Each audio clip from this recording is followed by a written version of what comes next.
Scaz and Mo are not on the sofa today. Instead, on the couch, Mo 2.0, Meg Jones, Katy Daley-Mclean. I've got a little bit of a gift.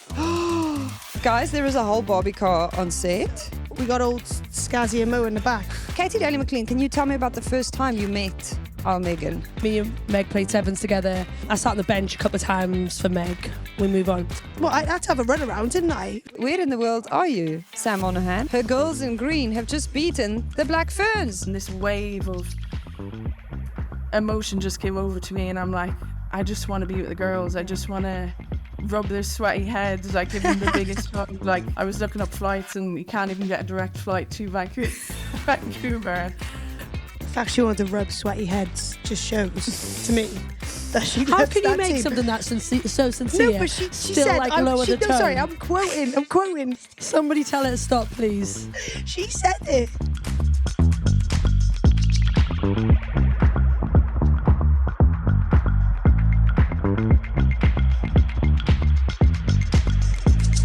WXV is underway. Ireland have toppled the reigning world champions, New Zealand in WXV1. A certain Dutch charge down might prove very significant in WXV3. And we almost had serious PTSD-inducing replay of South Africa and Japan. Luckily, the girls in green and gold managed to hold off the visitors in Cape Town in a very physical battle in WXV2. So the good, the Scaz and the rugby, brought to you by our good friends at Vodafone, is back, but we have subbed out. Our friends Scaz and Mo are not on the sofa today. Instead, on the couch, former England captain, fly half, steering wheel, sales sharks, boss-in-chief, Katy Daley-Mclean. That's nice. It's great to have you back. Thank you. Thank you for joining us. Current England vice-captain and a direct sub-in for Mo 2.0, Meg Jones. Perfect, like for like. I love this. You're the convertible. Did you like when we called you that? To be honest, so I've got a little bit of a gift to bring to the pod now. Oh. But so I didn't really understand it. So I had to do some digging. I had to do some research on the case. But if you don't mind, I can just grab my gift. Is that okay? Don't take your time. Don't let me rush you. Seriously, who invited her? Oh gosh, wow. Meg, is it like show and tell Monday at school? What's happening here? Meg, you need to get out more. Guys, there is a whole Barbie car on set with various Barbie dolls. Hey, he's travelled. He's a travelled man. Wait, you need a microphone. I know, you're right. Megan, here we go. Oh gosh. Oh no, that was me. Okay. So this is travelled. It's a travelled character. okay. But can we got some cameras on there? Mm-hmm. So we got Shira up front. Obviously, she does the business. There's a gingerhead mermaid Barbie I cut the hair as on well. the front of the car's bonnet. This might be people surprised, but like I didn't actually play with dolls when I was younger. I did like WWE wrestling figures and they didn't have hair. So cutting that hair was actually really tough. I've got a question. Yeah. So you didn't play with them? I'm just curious. just curious where they came from. B&M. You went shopping. But there's details, so if you want to... It's amazing. Yeah. I am very impressed. So you have full branding, including the Vodafone logo on the bonnet of the vehicle. Say less. I'm in the passenger seat Yeah, and I'm you're not- holding you're a not the steering wheel, microphone. are you? Yeah, steering wheel is behind the steering wheel. KDM has Thanks, a Meg. ponytail. The hair is tied up, which I think is very accurate. And the fringe. I did the And fringe. there's a fringe as styling. well. Very Yeah, she's good. She's good. And then Megan, which one are you? I'm on the back here. This is actually... I got my beanie on. I got a beanie on. And this is my year 3 photo when my dad shaved my hair. Because it had nits. If people don't know that story, it's a class story as well. It is a great So story. I'm the convertible, but I didn't know how to get on there. But I feel like that's the most applicable way to be You on look like a bank robber. yeah. That's probably what people see when they see me, to be honest. And then we got old Scaz Mo in the back, and they're holding hands because Mo just can't go anywhere without Scaz. You've glued them together. Yeah, I got hot glue gun at Glued home. together. I got hot glue gun at home. And then they are literally being dragged behind the car. We are dragging them, literally and figuratively. Scaz Mo, get ready to be dragged this whole episode long. Is this the message? That's the message, yeah. Received. But I didn't really understand the convertible thing, but now I do. Do you know what I mean? I'm more of a visual learner. Okay. So I hope that helps other people on the pod as well, because it helped me. You know, this will now forever be on the set. I honestly hope it occupies one of these shelves. It's going to live here forevermore. It will also give certainly people nightmares when they walk in here first thing in the morning. Can you imagine? And naturally, Elma, obviously, I wouldn't want to come empty-handed for you, but I brought some rainbow belts as well. You have to go listen to the previous Meg Jones episode to get the reference. Because there's only natural, allyships and all that, and just flying the flag is really important to me. So we got some rainbow belts as well. Rainbow belts. Thank you, Meg. You're welcome. She's our provider. What did you bring with you, KDM? Me? Your lovely, scintillating sense of humour. That's right. Do you know, we did ask...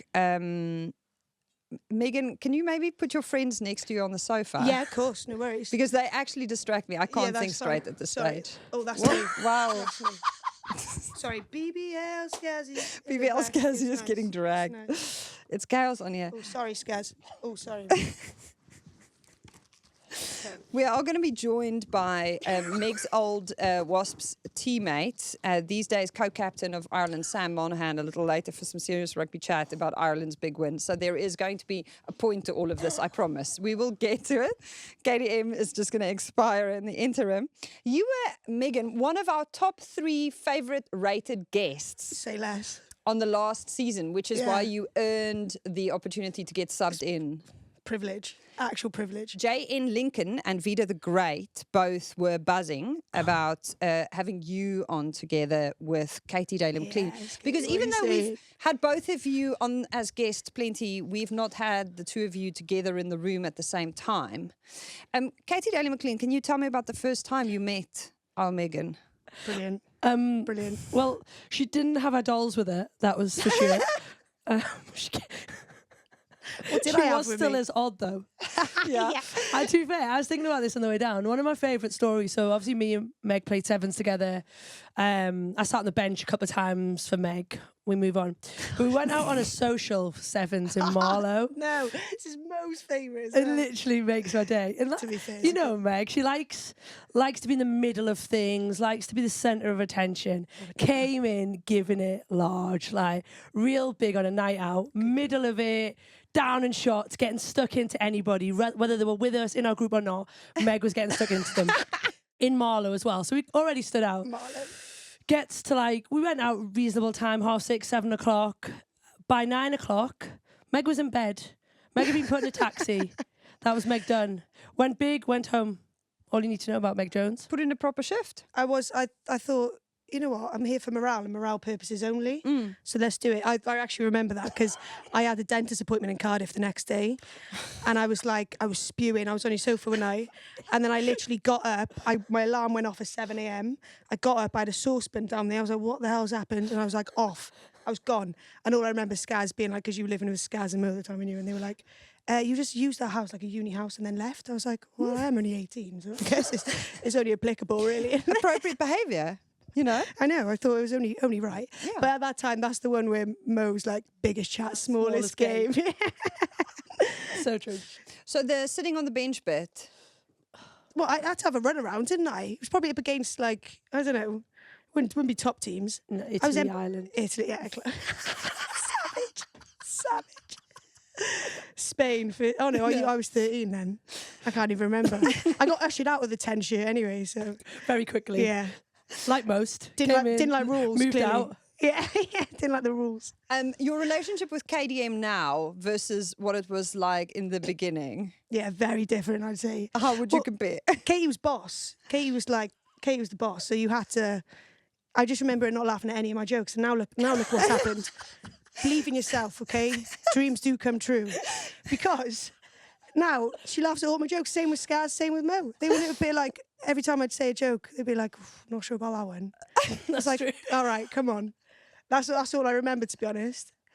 And she was the boss, so I just listened to everything Katy said. If she said crossfield kick, crossfield kick. If she said I miss passing to Scaz, she's missed passing to Scaz. As simple as that. Said that quite a bit to her. She was the big dog. I mean, yeah. So and now, obviously, she's chilled, isn't it? Relaxed, busy mates. Busy mate. I've got my own doll. I was going to say, I mean, you're in the driver's seat. She still knows who's the top dog around here. Hey, how's the recovery going? Speaking of being chilled, recovery's good actually. Yeah, back playing probably in like 6 weeks. So it's been a quick one to be honest, but it came at a good time. I think I needed to step back a little bit and just have some me time, which is important. So yeah, it's been good. So I've just recently, what have I done recently? Been squatting today. Been doing some plyometrics soon. So yeah, it's all breezy really. How long does building the Barbie car take? That took a whole evening. Celia was doing the rows, and I was like, "Do you want a hand?" And me and Abby Brown were just grafting away on the Barbie doll.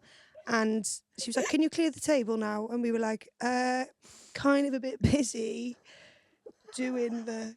Do you know what I'm really disappointed in the glue?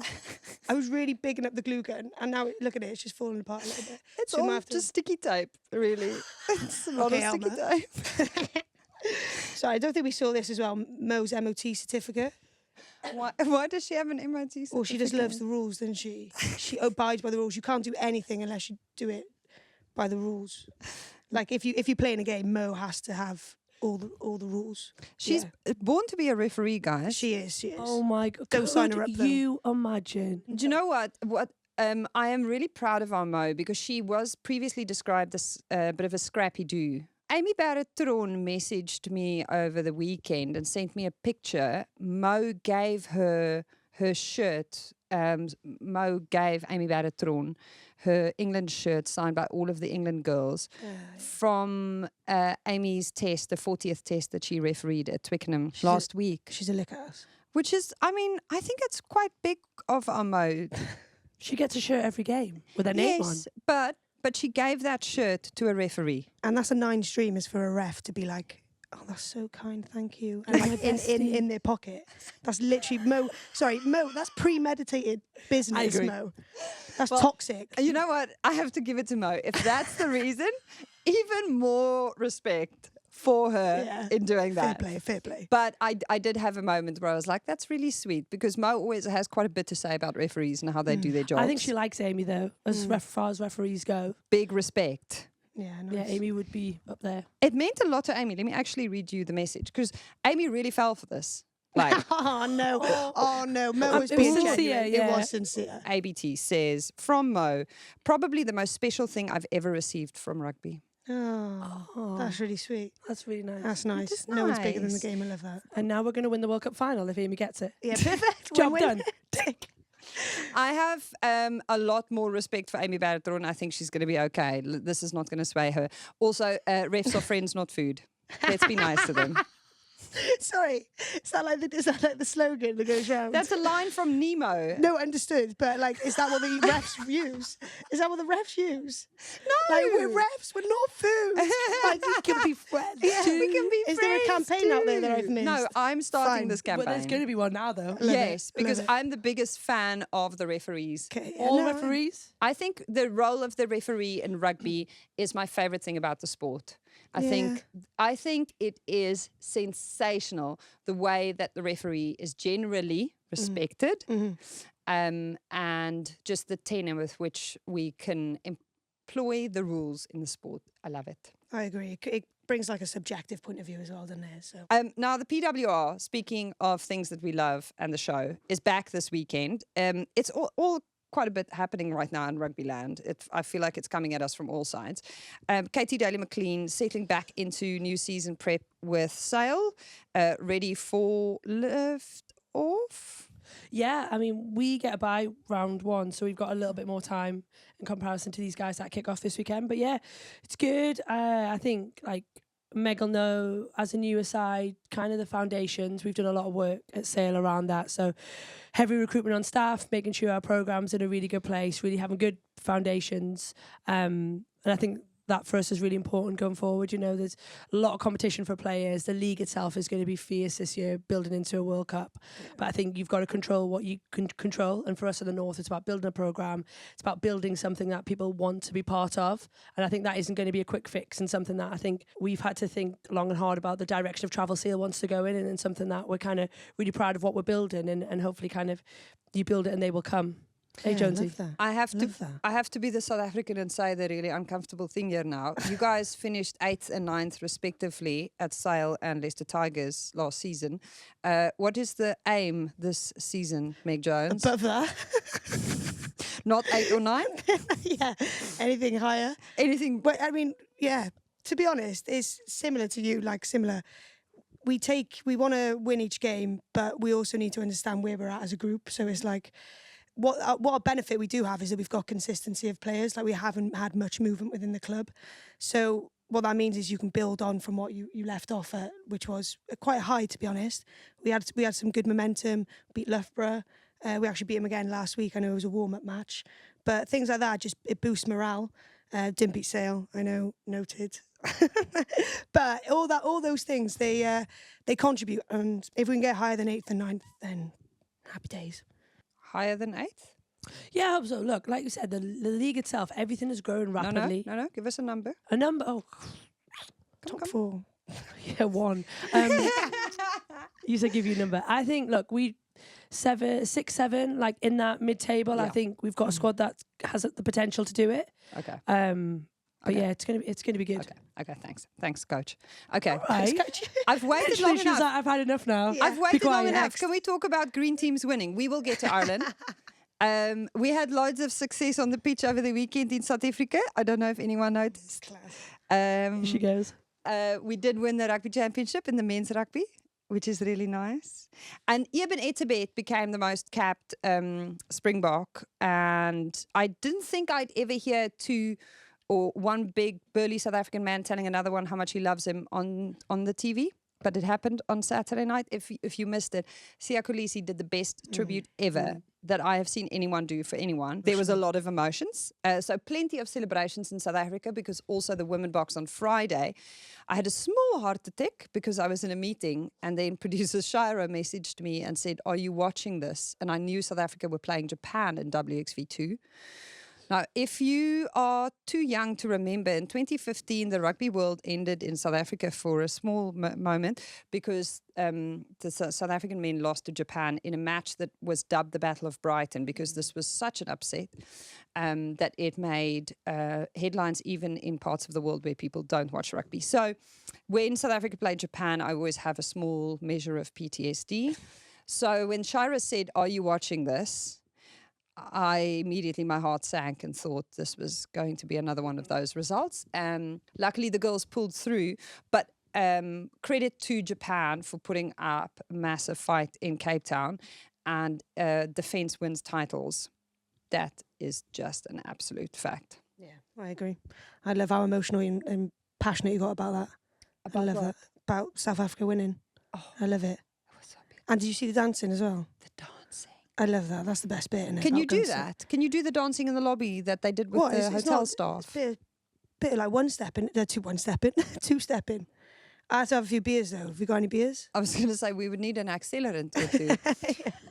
Lynn Cantwell, who's the DOR of the women's game in South Africa, posted the most joyous videos of the girls dancing, vibing all the way back into the hotel after they won, and then they were jamming so hard in the lobby that the hotel staff came running to join in. It was like that time Rona Lloyd broke it down with the hotel staff in the lobby at the waterfront in Cape Town before the Sevens. Yeah. I sent it to Rona. I was like, "Here we go.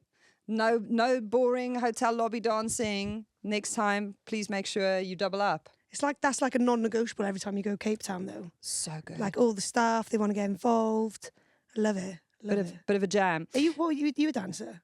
I can like to be dancing a little bit. You like to be dancing? Yes. What do you mean you like to be dancing? Well, I mean, sometimes when there's something to celebrate, then she is known to be breaking it down. Someone who did not break it down, it was very funny because you could literally see he was fizzing with excitement, but also a little paralyzed by the thought of having to join in with Space the Brain, who's the performance coach for the women, because he's walking alongside I can them. feel his pain there.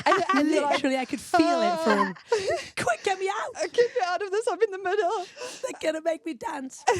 He said, "I think I'm 10 years older. Every time we got ourselves out of jail against Japan, we lock ourselves in again." But I must say the guts was fantastic. It was so vital because if you can defend like this, you can become a team. It gives you belief.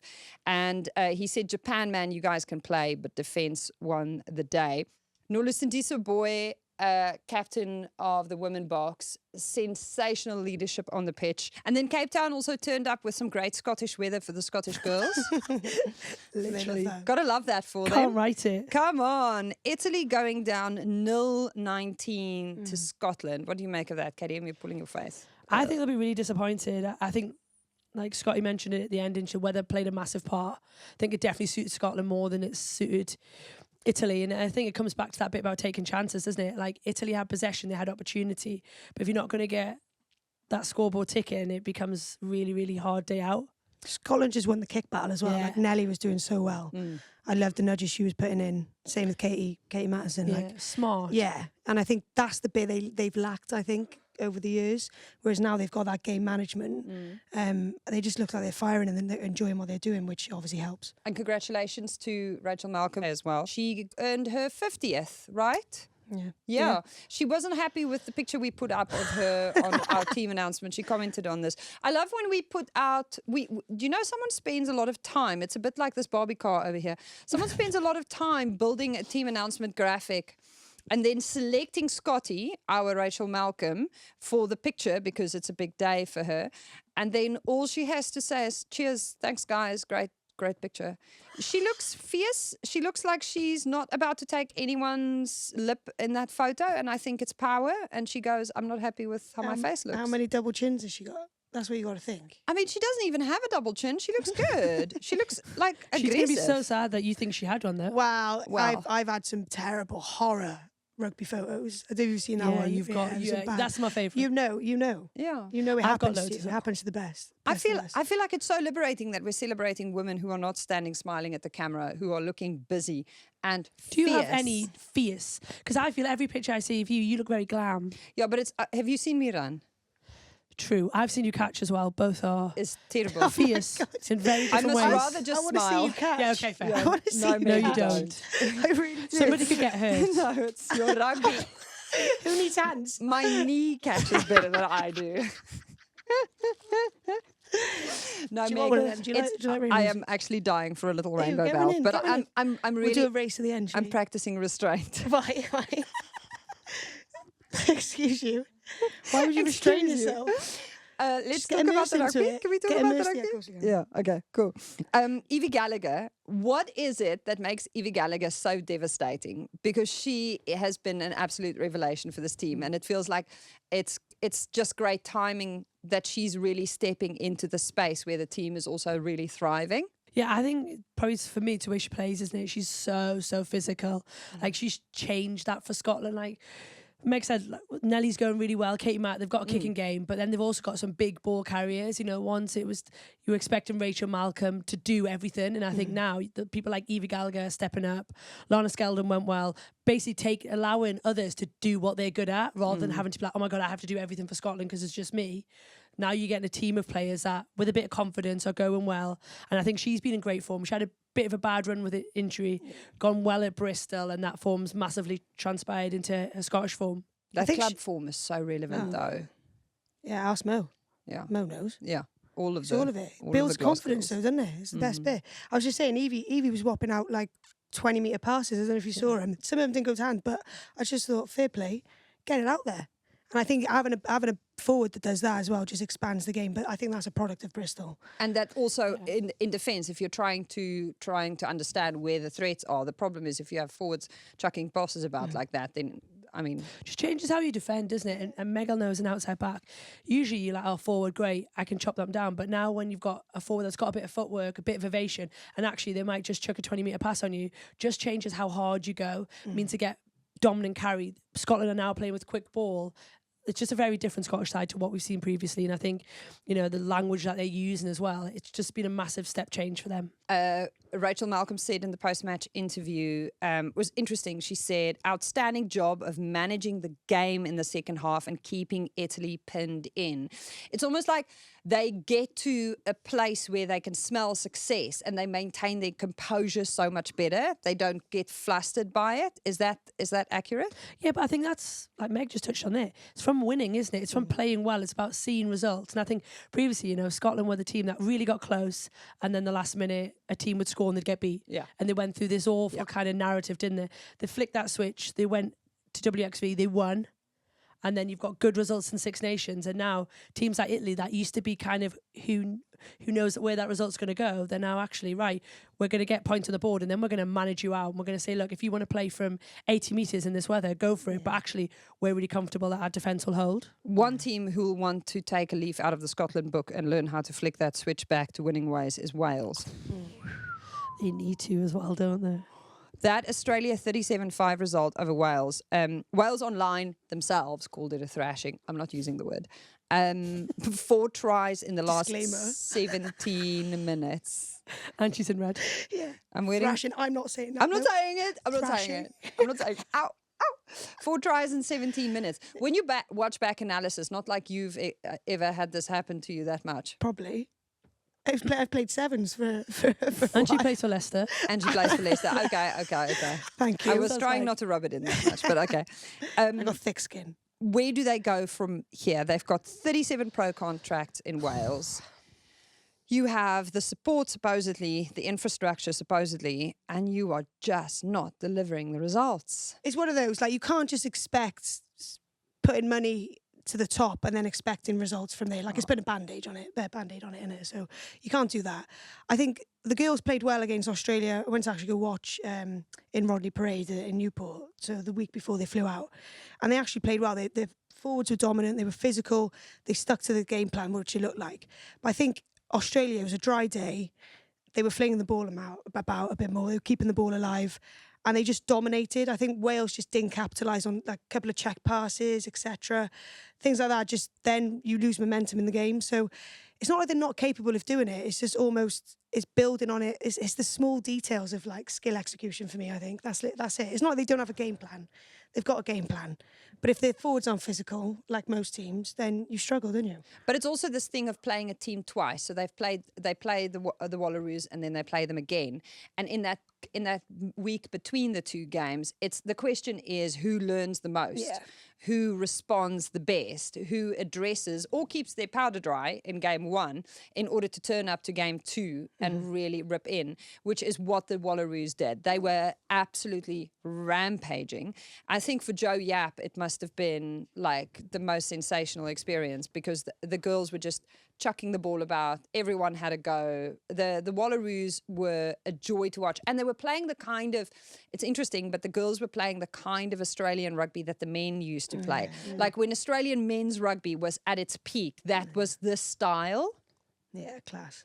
Is it Kapani? Yeah, The three? Eva Carpani. Eva Kapani. Yeah. Oh my God, she was sensational. I just thought, Outrageous. yeah, get that girl in the wide channels, ploughing onto the ball, and you're gonna make something. Whether she's gonna offload or gain line, like I thought that was brilliant. And I think like Yappy, I've got a huge amount of respect for her. I never actually had her as a coach. She was my 20s coach, but really? I never actually did 20s. Not to brag or anything. Just got captain you straight in there. You know Fast what it's forward, like. You know fast what it's forward, like. fast forward. But Yappy, she like.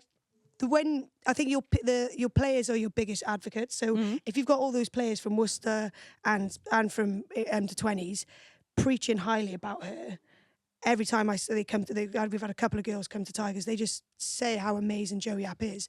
I think that speaks volumes, and it's clear to me that she's doing that in the Australian team because I think she's a perfect fit for that team. Yeah, I agree. She coached me Barbars, and she has got a lovely manner about her. I think, you know, a team that's young that needs to feel supported with a bit of challenge in there. She's very good about that. I think, you know, it's hard, isn't it? Wales did get thrashed. That is a big, heavy scoreline. You think, you know, the previous game was 31-24, slightly closer.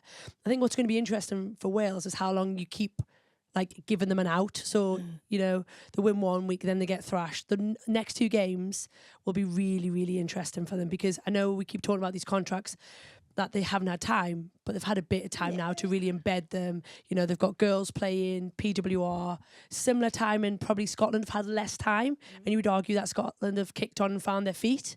Are Wales doing the same? I'm not exactly sure. And like you say, if you touch on Yappy, I think it's nice for those guys to get a win. I think she's a really good person, and with a talented young group in there, it's going to be interesting to see how Australia kick on over the next 12 months. Faitala Moleka, the player of the match in that game, was so cute in the post-match interview, because she is so young. So raw. And just like, honestly, couldn't believe that she's in South Africa. I was like, girl, you play rugby. Where did you think you were going to go? Like, that's so lush. She was like, she said, that was crazy, man. I didn't expect that. That was a big ass shift from the girls, she said. So grateful to play the game I love. So grateful to travel to the side of the world. Never thought I'd be here. Just such a brilliant young fly half. And speaking of young talent, if you are like me in the Cecilia Tuipulotu fan club and you were disappointed about the fact that she wasn't there, the good news is her visa delays will apparently be sorted, and well, she'll make a difference, certainly to the Welsh lineup. So we're looking forward to seeing her return. Shall we skip ahead to the Sevens game and the Olympics, because we do have the Meg Jones in the house. Katie went to one as well. Yeah, well, I mean, you. Thanks, Meg. Thanks, Meg. That's why. Thank you, Elma. That's why her handle is that. Never forget. Never forget. Women's rugby attendance record at the start of France, 66,000 people. Looking back at that quarterfinal now, GB7s, 17-7. Ow. How do you reflect on it in hindsight now? I felt like we were in control of the first half. We had good momentum shifts. Jazz did that absolute chaotic tackle on Ilona Ma, as if you remember it, and she fumbled. She skimmed past me. I was on the floor. I was like, no. 80 metres later, Jazz obviously covers everyone's back like she normally does, flies and takes the... I don't even know how much Ilona weighs, but Jazz weighs 50 kg soaking wet. Do you know what I mean? And she's pelted at the girl, and she's just stumbled the ball. And I thought, yes, that's our turning point, because there's only 7-7 at this point. Yeah. And I thought that's our momentum shift. But then kickoff came, and then Kirsty Kirsch scored straight away. And then that's kind of not the game, but as soon as your shoulders go down, and then you start thinking, oh God, we needed something there. We needed a little lifeline for that second half. And then they scored again, and then they were just slowing the game down. Scrums. So yeah, what we've done different is hard to say, innit? Shoulda, coulda, woulda, but I think we gave it our all. Yeah, I'm not gonna. We came. I'm going to say we came in undercooked, because I thought we came in quite fully cooked and prepped. They were just dominating, and I'm actually buzzing that they won a bronze medal. Does it make it easier? Yeah, a little bit, and also like.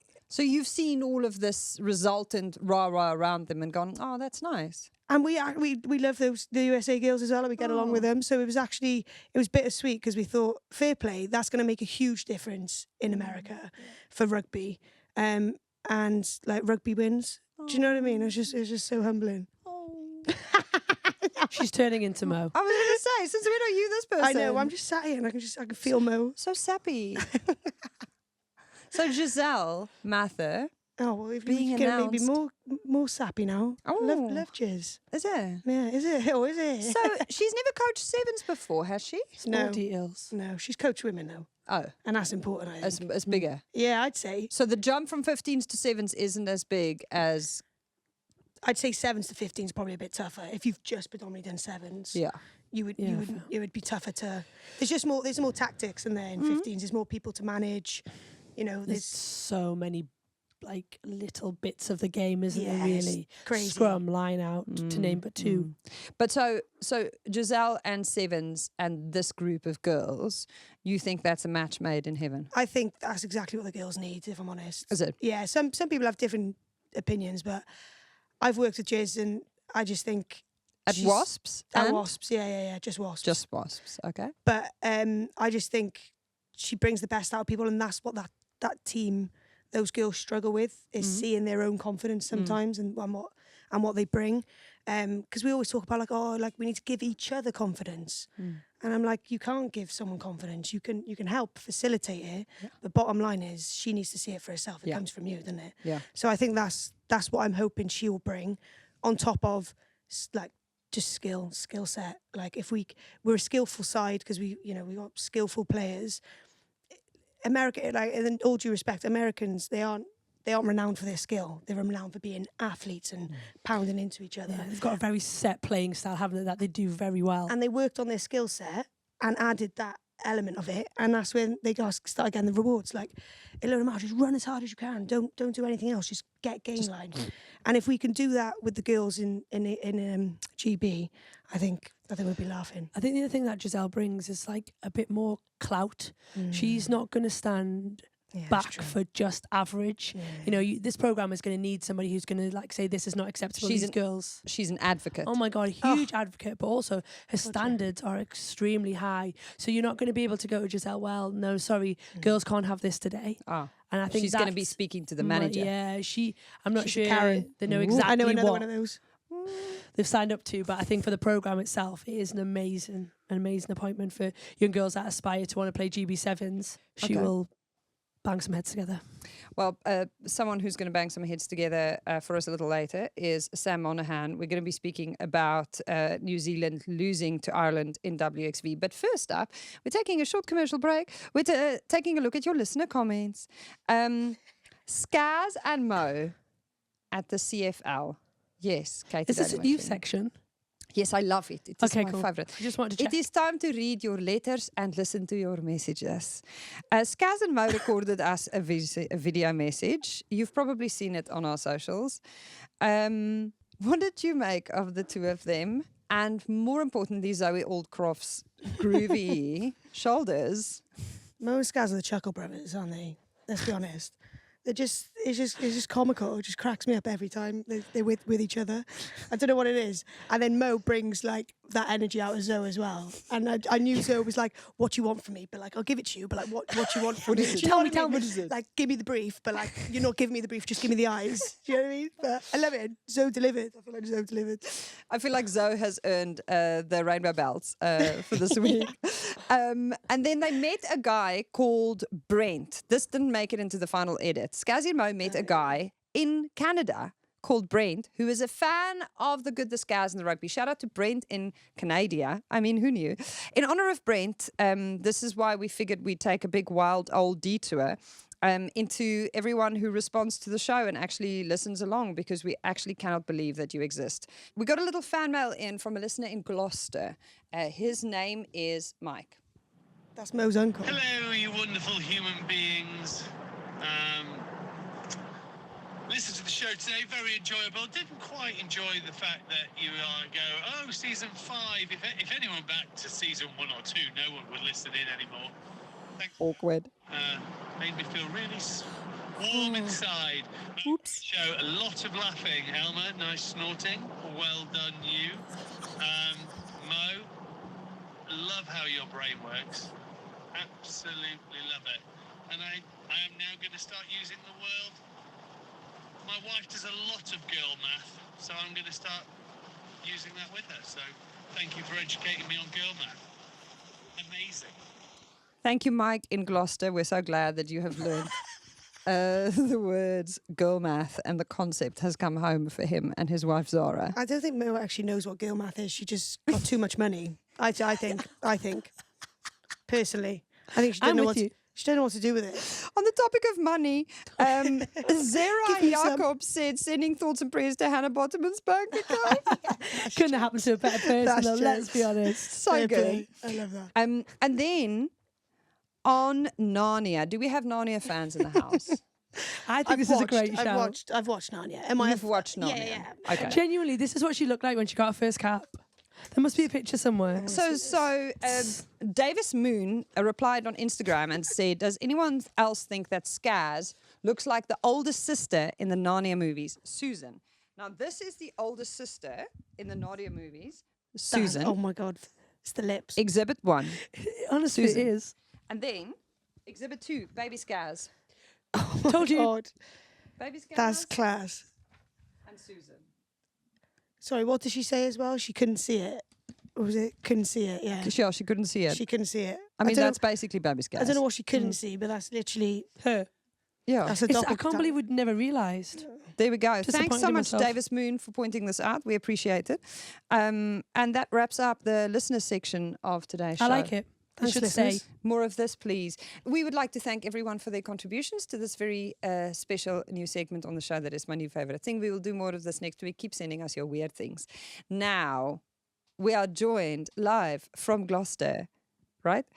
Sam Monaghan, Ireland co-captain, Gloucester Hartbury superstar. And, well, she has not slept, has she, at all in the last 24 hours because her girls in green have just beaten the Black Ferns. Sam Monaghan, how are you?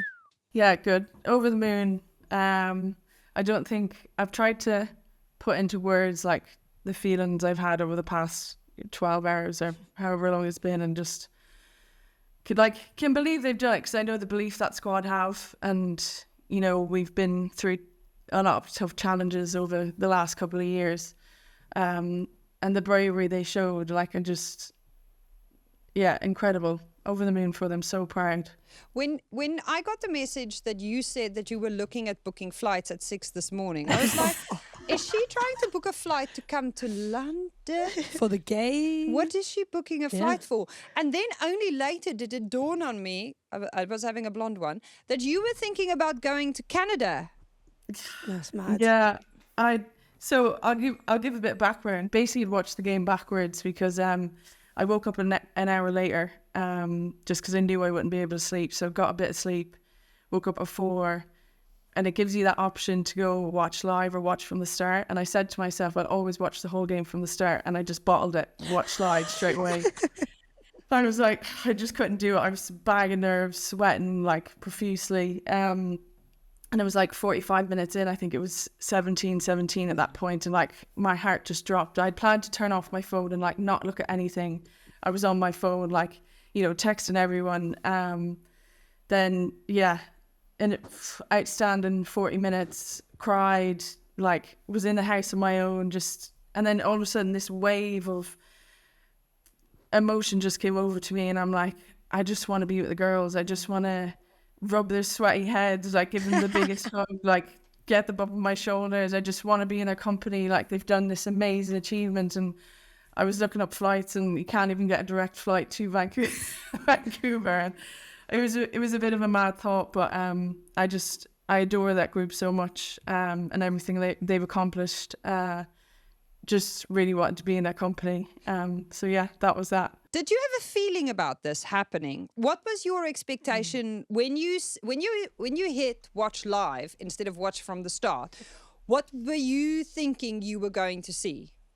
Yeah, I was messaging Tricky a few hours before the game, and like just, you know, typical chat we have, and I literally wrote, I have a really good feel about this game, and then I deleted it. I just didn't want to jinx it, didn't want to put it out there in case. I don't know why. I didn't say anything. Was also talking to the team doctor, and was about to say the same thing, but just had this really good feeling. Didn't manage to say anything. But the girls, speaking to them afterwards, they were like, we all felt the same thing. Even miles apart, we still are connected through like these crazy feelings. But yeah, they were just, we had this belief that we could do it, and like actual belief that we were going to win. We weren't just there to like, you know, play part or, you know, try and keep the score down as low as possible. We genuinely believed we were going to win.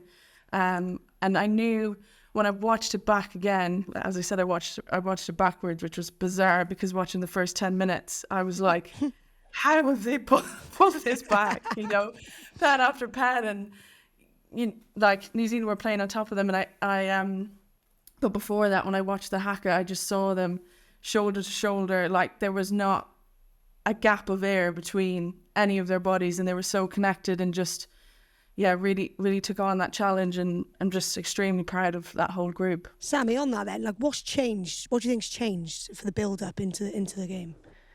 Into WXV? I mean, we had a lot of hard, honest conversations this time last year. basically identify the issues of the past, how we can fix it, that we need more support from the union. And I think that just kind of made a platform going forward that like we don't shove things under the rug anymore. Like we face things head on.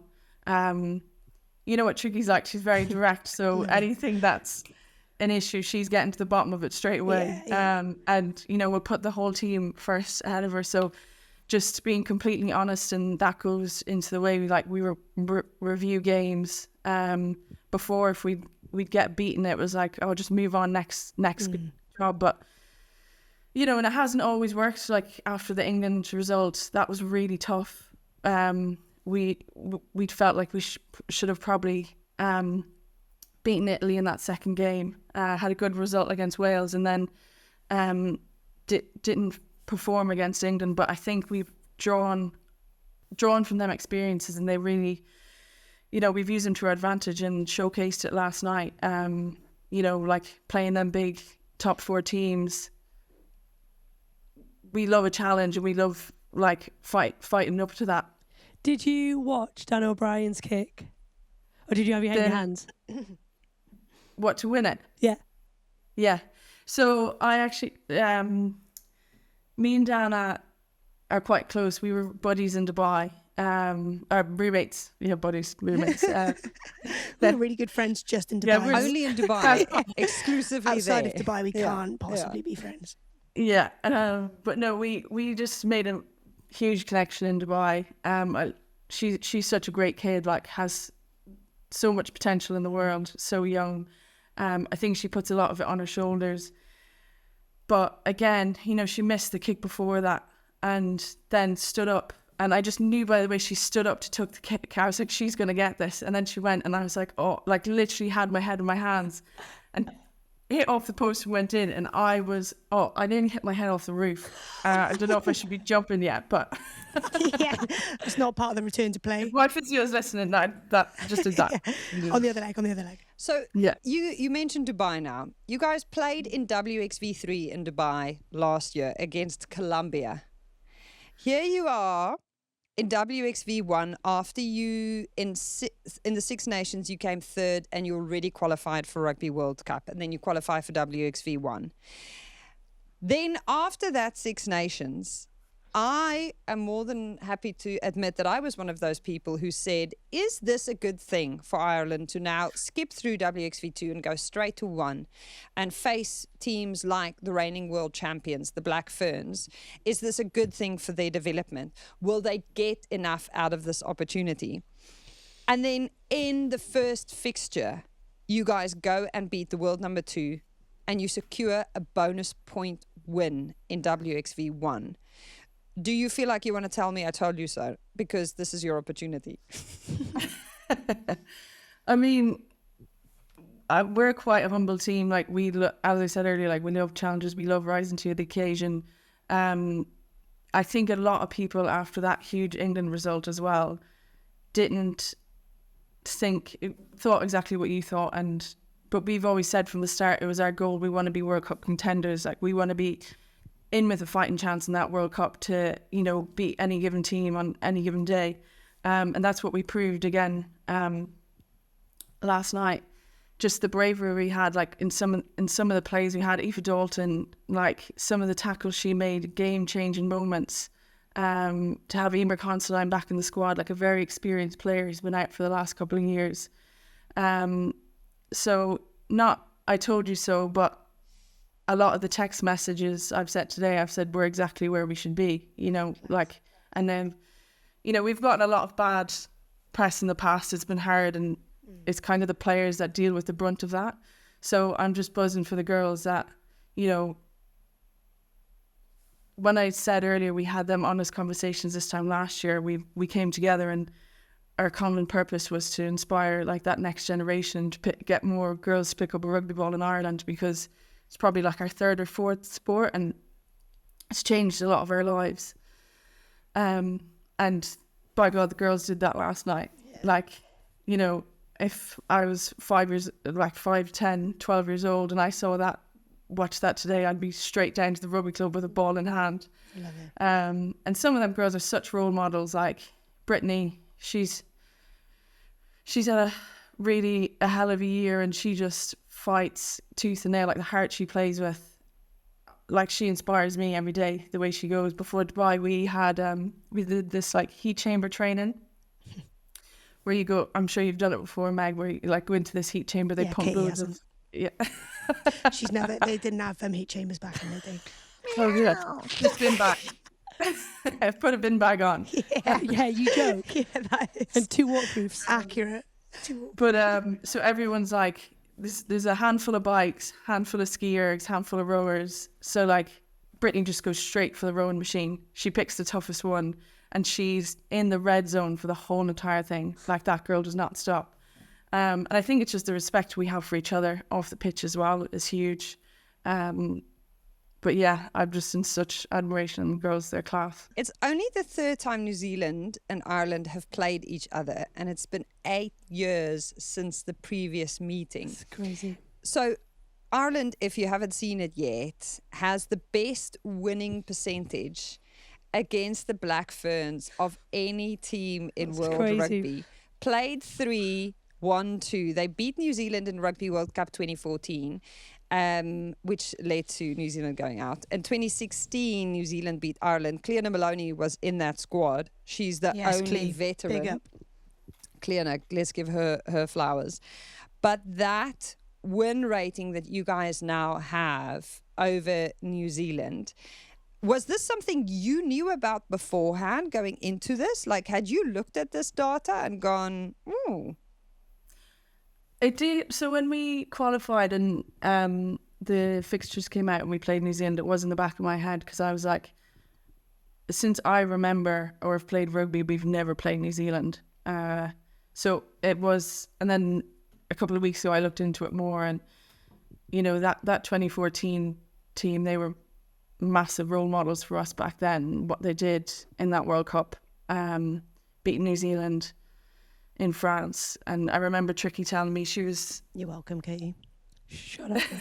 That was, by the way, though, one of the best Irish teams we've ever played. No offence, Sam, but it was full of some absolute legends. Lynn Cantwell, Alison Miller, Jordan Neville was still playing. Like, it was a hell of an Irish side.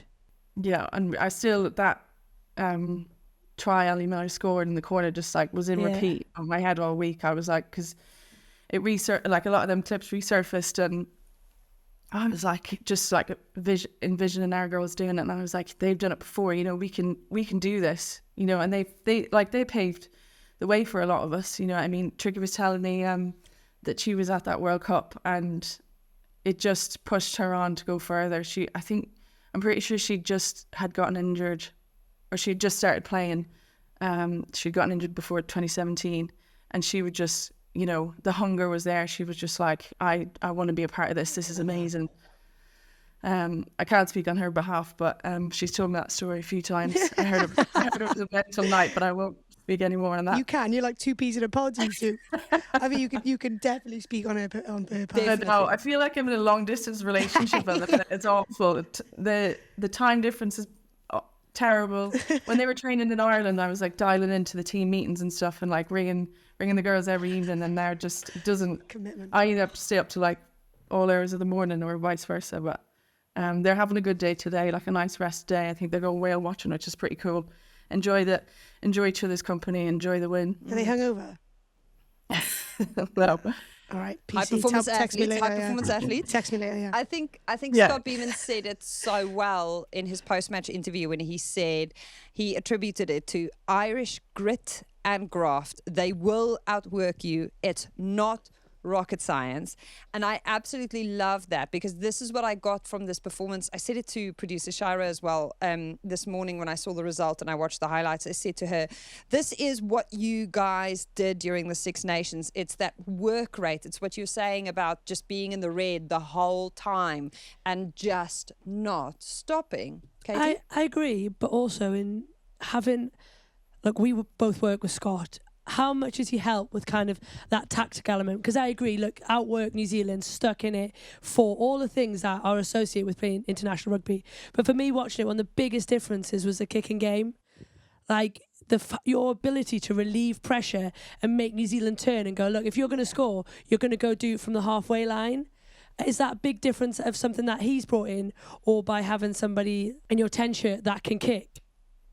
Yeah, well, Dana was there at the Six Nations before Scott came in, and like, she's always had an incredible boot. But yeah, we probably play them one too many phases, get turned over, whereas we're quite smart and drilled on where we want to play. Like, if we have an opportunity to play and it's on, we'll go for it. But you know, we want to be playing in the right areas of the pitch and putting that pressure on and being able to relieve it when it's on us too much. And I think, like, I was looking at the meters carried what New Zealand had, and I think it was over 500. Ireland were close to 300, and I think it just shows that we were, you know, kicking it, and they didn't at times. And it cost them though, right? Like, we could all say that try from the penalty, that first try, that Aoife picked off the base. Yeah, the 5 minute scrum. Yeah, and they had, like, you know, 4 or 5 Kiwis hanging off of her, and she was always going to score that try. She just stuck her head down, and I've gotten nailed by her in training before. She's powerful. But yes, again, great determination. She just wanted to get over that line. It's that grit. So now let's look ahead. I think you can overcome USA. The question is, Canada has beaten France 46-24 in the other big result. Do you think you can beat Canada this weekend coming up? What does the Sam Monaghan-o-meter say about this game? Do you have a good feeling about this one too? I think we're like, I know it's quite cliched, but we've always like focused on ourselves and what we can do better. So I know, like, there's so many times in that game, you know, there was missed opportunities that we need to tighten up on. Some of our line out at the start, like, can we maximise our potential there from the first minute, rather than building into it? And our defence, like, yes, we're getting up out of the line, but can we stay connected, and make sure there's no gaps, like hit them with a wave? So yeah, like, again, the girls are going to love the challenge. We've got that belief. We need to kick on, but you know, that wasn't our final. We're here to go all the way, and you know, it's something we've said from the start. So I'm really looking forward to it. Again, I'll probably look at flights on the Aer Lingus app all week, seeing if I can get over there. Yeah. It's only one flight I'm going on, and that's Aer Lingus. Yeah. But yeah, that excitement is there. I know the girls will, like, they're up for it again, but there's a lot of work still to be done this week. Meg, would you like to show her your vehicle? I was just waiting for you to ask, to be honest. Do you want to see it, Sammy Long? Yeah, of course. Right, so I'm Katie's the steering wheel. Yeah. And I'm the convertible or something. I don't know. Right. Where did the concept from this come from? Well, I don't know. I got called I was a convertible, so I thought Too much time. I was going to say, you she's haven't done one of injured. these yet? Sam, are you not making Barbie cars with customized dolls in it during your injury recovery period? And if, Well, I will be now, I'll tell you that much. I'm excited to see your green version. But you have a hot glue gun. Yeah, exactly. Yeah. I'll tell you, Tricky will surely be driving the wheel, I'll tell you that much. yeah, get a little car, and some of those Irish girls in the little car, and send us your pictures. We'd love to rate and compare and contrast. That's what I want to see from the listeners, actually. Arts and crafts. Let's see it. There we go. B&M. I think we'd be more of a green pickup truck rather than a convertible. Green Tracker. And it's unstoppable. It's got loads of torque. Nice. See what you did there. Yeah, there we go. We're a motoring show now, don't you know? Thank you so much for joining us, Sam Monaghan. I can't believe that you're still this composed, considering the 24 hours you've had. We're excited about seeing what the rest of WXV1 has in store for fans of the green team. Here we go, Ireland. Let's go, girls. Such class, and so composed, but I'm sure it must, like, what do you make of Sam Monaghan having to be over here while her teammates are delivering a result like that? I just think, like, it tells you everything you need to know about her as a person, but also why she will be so respected by that group, to be that composed, to be that involved. But when you're returning from injury, when you're rehabbing that and you're watching like great sporting moments that you know you would be a part of, will have been so tough for her. And I just think to hear how passionately she spoke about the girls, like that is your ultimate teammate, isn't it? Somebody who is able just to remove their feelings from it, to speak so honestly, so in such a way that she's so proud of that group, and take herself away from it is like, it's an amazing leadership. The fact she wanted to rub sweaty heads just shows to me that she How loves can you that make team. something that so sincere? No, but she still said, like lower the tone? Sorry, I'm quoting Sammy here. I don't understand. And I've played with The Sammy youth and of she today. absolutely loves it. She loves it. She honestly loves rubbing sweaty Sweaty heads. heads. Do you know what I mean? You're still going. I know, but she Somebody tell her to stop, please. said it. And That's the thing you take from that, the sweaty heads.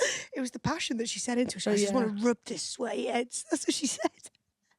I'm She did, done. Elma, didn't she? Come on. Okay. Back me up.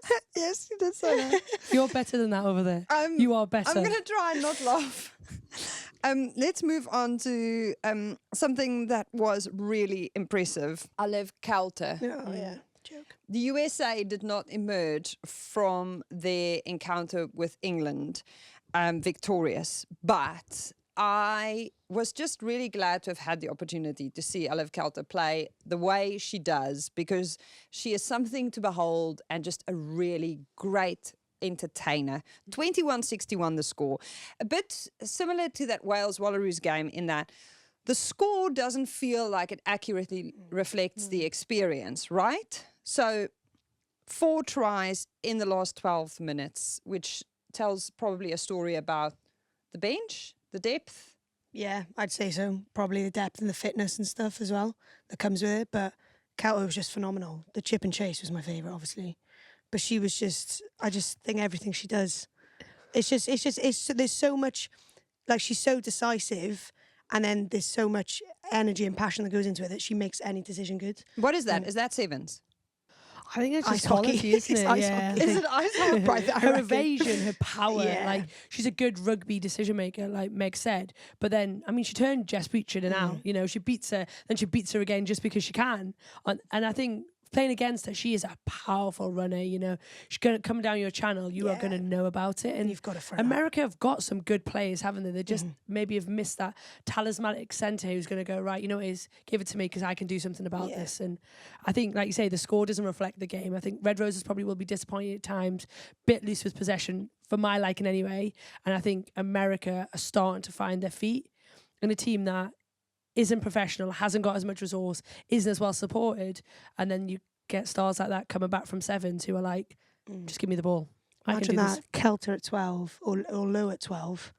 No, maybe Kelter at 12 and low at 13. I think that would be... Oh my God. That would, do you want that's to box tackle her? office stuff. Yeah. I'll give it a go. That's what you got a full back though, innit? Thanks, Annie Kilden. That's literally Or their a job. flanker. Yeah. Hey, I'm not playing 10 now. 13, you're on your own out there. Sorry. Sorry. Are you concerned, Katy Daley-Mclean, watching on about conceding 4 tries, considering the performance overall? No, because I think, you know, I have definitely sat here probably in the seat and slammed England for not playing and being a bit dull and not used their back line. So I think with risk comes reward, isn't it? And I think if they're going to play this game where they want to keep the ball alive, you're going to concede. I think Sarah Hunter, probably watching at home, would have been frustrated at times because some of it was a bit soft. I think, you know, you look at Olive Kelter's try, it's a great chip and chase, but there's 4 defenders that probably have an opportunity. And if anything, they get in each other's way. So I think it's not a worry. You know, we want England to express themselves. We want them to play. And if you do that, you're always going to probably ship some points. Let's talk about Zoe Harrison. Will she play her way back into the number 10 shirt with her boot? I think she played well. Like I think, you know, look, Holly's been in great form and she's had the shirt for a while now, hasn't she? And so hasn't really had a look in. She got, 20 minutes in total over those 2 warm-up games. Thought against that USA side, she went very well. She goal kicked very well, which we know hasn't been Holly's strength and something that she is certainly improving on. But I thought Zoe Harrison kicked tactically well. You know, she sent the ball into space. She got a head up early. Probably because she is more of a 15-10. You know, Holly's still coming back from sevens. Yeah, she's been back in the game for a while, but she's still very much a running 10. like especially the way they play at Bristol. Surrey's probably a bit more of a territory-based team. So I think it was a really good start to say, hey, look, I'm not going to sit on the bench and just let Holly have this her own way. And that's what England need, right? You want competition, especially in that fly half shirt. Playing outside of them, Meg, in terms of what... Pick your favourite. No. Yeah. No. But between what they offer, what does the one do that the other doesn't? So for someone who's learning to play the game and who's trying to watch and learn from two different players and their different skill sets and approach to the game that they bring to it, what are the things that young viewers should look out for between Zoe and Holly? I think what Katie said was Zoe's more tactically looking to kick, so she gives herself a bit more time, so maybe sits a bit deeper. Whereas Holly, I think, attacks more flatter to the line. She wants to be in people's faces, but she does create a lot of time for herself because she's got the footwork and she can kind of jink around it. And she's keen to take a lot more risks, where I think Zoe wants to be playing in the right parts of the pitch, so she pins the ball down. With I think the thing that's going to be boot. interesting watching them as well, because they both want to get flat to the line. America started to do the start, and because the forwards are quite wide on that first pass, you know, both got good hand speed, ball in, ball out. They're going to get picked off. That wide pass, America got in that channel a couple of times. I think Hallie, she got in there, didn't catch it. And I think if you're other teams, you're probably starting to think about that. I'd like to see them just mix that up a little bit. Like, if you're going to go to the line, just give a little short ball. Like, not everything has to be wide. Just be a little switch. Or carrying, offloading behind. We saw Dumont do so well for New Zealand. She just took that. Defenders come high, she's taken that space, and then she's offloaded in behind the defender. I think both of them at the moment have got different attributes, but are still very scripted in this like catch, pass to England forwards. You want to see a dummy, do you? Yeah, dummy and Classic, go. yeah, love it, Katie. That's a Katie classic there. Love it. You taught me that, dummy, yeah. No, I don't even know if you're being sincere. No. I'm so confused. This is sincere, Meg. Okay, remember? how do I know the difference? Yeah. I'm Mo's aura. Yeah, she's sappy, remember? Oh, so yeah. So is there scope here for a 10-12 Ford Farrell? Why are you pulling your face like that? My face. Yeah. I hate when my face does things before my words Katy do. Daley-Mclean's face speaks volumes. If you are listening to this alone, you have to go catch the YouTube version because she gives the game away. I haven't even said Ford Farrell access yet, and she's already pulling a face. Come on. No. No. For me, no. I think, and this is what we do, isn't it? We're obsessed with going, all right, you've got two fly-offs, let's play them in 10-12. 12 is a very different role. It's a very different type of playing. I don't think Ford Farrell works for England, so I'm not sure why we would want to replicate For the Red Roses. Yeah, I'm like, whoa, let's do that. No. Why copy and paste bad ideas? Yeah. How about have good ones? Like Tatiana Hurts, who's in great form. You know, like Scazzy in that 12 shirt, it was big carriers, give you a bit, neither. And Holly and Zoe are great, but they're not your big ball carriers. They're not going to hit a hard line. They both are very similar. So, you know, at times it might be something you might want to use, but I'm not sure we need to kind of go down that forcing a circle into a square when you've got two very good 12s. Forcing a circle into a square. We have reached a new levels of rugby analysis here on the Good Scaz in the Rugby. You're mocking me, aren't you? Now? This is me not being sappy.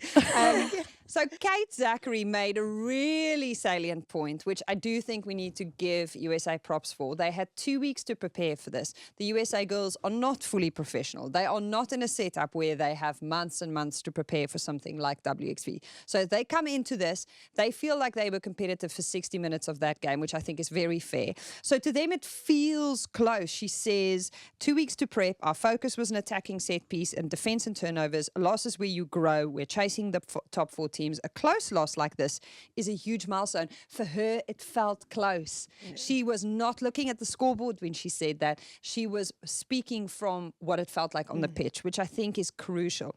So, big progress for them. They've got a lot of work left to do. Now, England have never beaten New Zealand at a neutral venue. We discussed this previously, Katy Daley-Mclean. Such a mad And never fact. in Canada either. Dun, dun, dun. Are New Zealand about to do what they did a year out from the last World Cup and have a clanger of an end-of-year tour, Probably. only to deceive us and come back and win the World Cup? Literally. Go, Meg. I think England will be fine. I don't think New Zealand will. will turn up.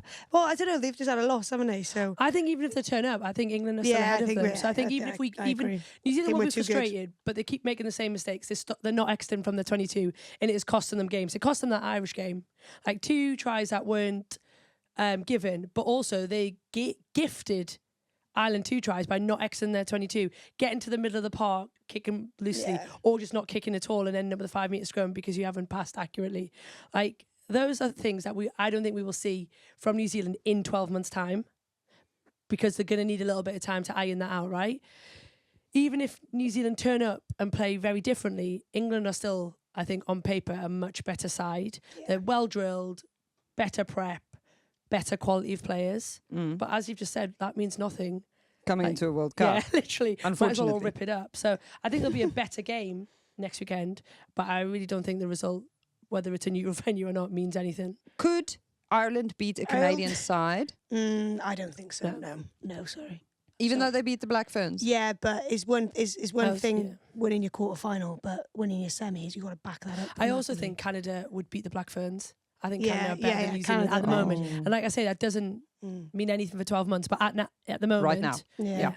Can USA beat a French side who have just lost to Canada? No. Okay. Sorry. There we go. Got some Tigers girls in the USA. as well, so- WXV1 on Saturday. USA play France at 8:30 p.m. Diarise that. Make sure that you book your local pub out and take your whole team with you and go have a good time. Then Canada play Ireland at 11:45. This is obviously UK time. And Sunday evening at 9 p.m. New Zealand play England. WXV2, let's quickly get some predictions. On Friday the 4th of October, Wales play Italy at 3. Wales or Italy? Italy. Wales. She's called Jones, come on. Jones went for Wales. Cymru. I could have never predicted it. Saturday, the 5th of October at 1 p.m, Japan plays Scotland. Scotland. Yeah, Scotland. And at 4 p.m, South Africa play the Wallaroos, the Roo Crew. South Africa. Australia. If they play like they did. sorry. Megan.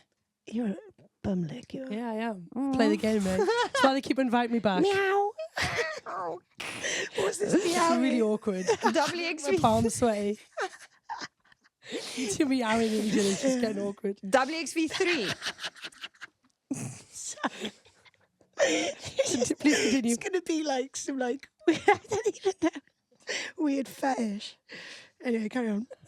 Don't look at me like that. I really like cats Why as is well. she like this? Why am I like what? I I'm was not born helping this you. way. You started this with her. I was born Okay. this way. WXV3's You're going headlines. mad. Spain beat Madagascar 83-0. Spain, formerly in the Six Nations. Fiji 38-3 over Hong Kong, China. And the Nederlander, the dames. That was mad. That was mad. 8-8 against Samoa. So Charge down. huge charge down from Lieve Rocky Clark Stallman. special. That's exactly what I was thinking. What special? Rocky Clark, love Rocky this. Clark special. Is that what you thought? I thought Cheslin Colby special. What do you mean Rocky Clark special? Men's rugby over there.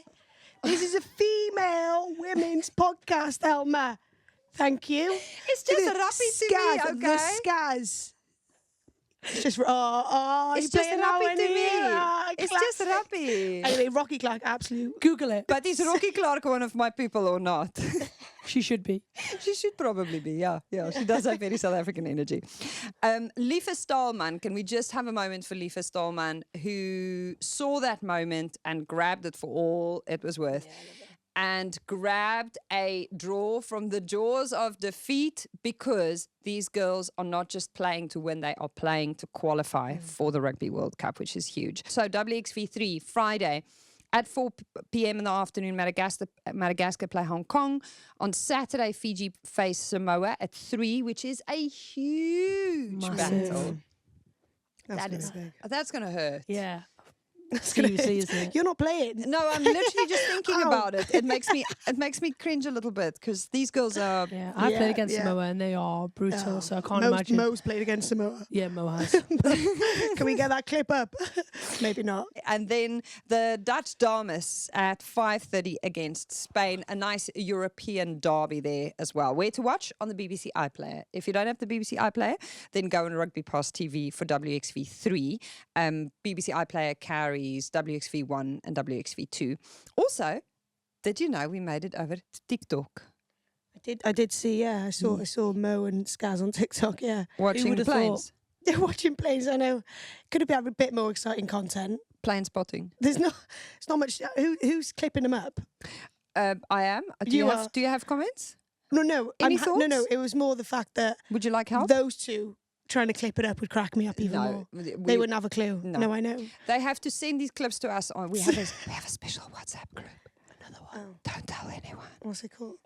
No, we can't tell you. It's called Meow. It's a special one. Thank you very much for joining us and bringing your convertible with you, Meg Pleasure. Jones. You can keep it.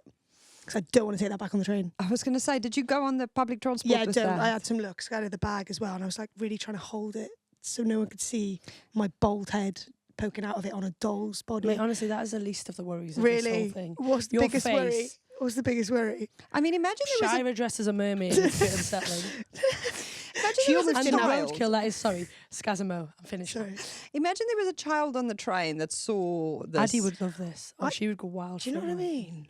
I think there's a scope here. The fact that they've Vodafone. been tied to the back of the car. Are we making rugby player Barbie dolls and Elma and Shira merchandise. merch? Please send us a voice note Mitch. on Instagram if this is something that you would like to pick up with our business team. He's Irish, so we haven't bothered him today. Okay. But we will speak with Dara as soon as They he can do take our do calls again. Barbie though, don't they? Barbie branches out into different sports now. Yeah. So Scaz Barbie, Mo Mo Barbie. Barbie. Scaz Barbie would be about Mo Barbie would be Well, down yeah. here. Mo Barbie. Okay, and for more enlightening insight and tons of rugby knowledge, we would like to welcome you back to next week's episode because we've run out for today. Thank you very much. KDM, see you again soon. Thank you, bye. Meg, we thank you for being injured and for bringing the rainbow belts, Yeah, sorry, I need sweeties. Need to give it to the BBL producers at the Barbie back. and Mo, we hope you're having the best time in Canada. We know you are watching this.